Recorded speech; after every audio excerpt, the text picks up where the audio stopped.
नमस्कार लाडक्या बहिणींनो. तर लाडक्या बहिणींना अतिशय महत्त्वपूर्ण अपडेट आहे की आता आपणास ई-केवायसी करण्यासाठी मुदतवाढ मिळणार आहे. अदितीताई तटकरे यांनी जेव्हा ज्या 80 लाख अपात्र महिला झाल्या आहेत त्यांची कारणे दिली, त्या कारणांमध्ये ITR भरलेला असणे, घरामध्ये 4 चाकी वाहन असणे, सरकारी नोकरदार असणे, त्याचबरोबर 60 लाख महिलांनी ई-केवायसी न केल्यामुळे त्यांचे पैसे बंद झाले असल्याचे समोर आले आहे. तर आता सरकार परत ई-केवायसी करण्यासाठी सकारात्मक आहे.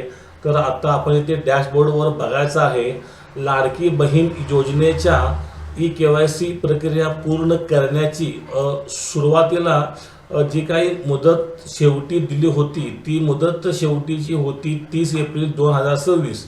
या मुदतीनंतर काही पात्र लाडक्या बहिणींनी महिलांचे अर्ज दुरुस्ती करणे याच्यासाठी खिडकी खुली करण्यात आली होती, मात्र त्यांनी ई-केवायसी पूर्ण केलेली नाही आहे. ई-केवायसी मुदत ही सध्या नव्याने ई-केवायसी करण्यासाठी अधिकृत मुदत ही संपलेली आहे. मात्र ई-केवायसीचे निकष न पाळल्यामुळे आणि ई-केवायसी योग्य पद्धतीने न केल्यामुळे बऱ्याचशा लाडक्या बहिणींचे पैसे हे बंद झाले आहेत. लाखो महिला या योजनेतून बाद करण्यात आल्या आहेत. त्यामुळे त्यांना आता त्यांचे अडकलेले पैसे ई-केवायसी केल्याशिवाय मिळणार नाहीत. आणि ज्यांनी ई-केवायसी केली आहे त्यांना मात्र हे पैसे मिळत राहतील.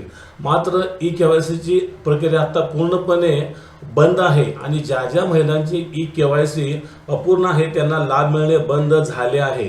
तर दुरुस्ती शासन स्तरावर अजूनही ई-केवायसीमुळे किंवा चुकीचे हप्ते किंवा चुकीच्या माहितीमुळे ज्यांचे हप्ते अडकले आहेत यांच्या विशेष पडताळणीसाठी सरकार प्रयत्न करत आहे. उदाहरणार्थ अंगणवाडी सेविकामार्फत त्यांची दुरुस्त करून घेणे किंवा ई-केवायसीचे पोर्टल परत ओपन करणे. तर सरकारचे प्रयत्न सुरू आहेत की जेणेकरून जास्तीत जास्त लाडक्या बहिणी या योजनेतून बाद होता कामा नये.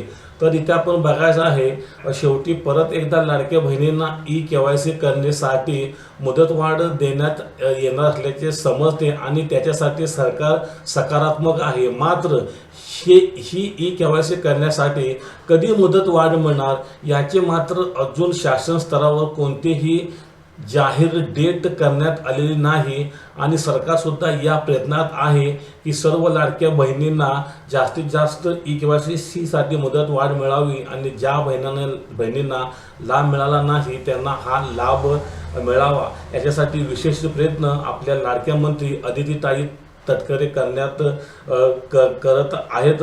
तर लाडक्या बहिणींनो, आता फक्त आपणाला वाट बघत बसल्याशिवाय काहीच आपल्या हातामध्ये नाही.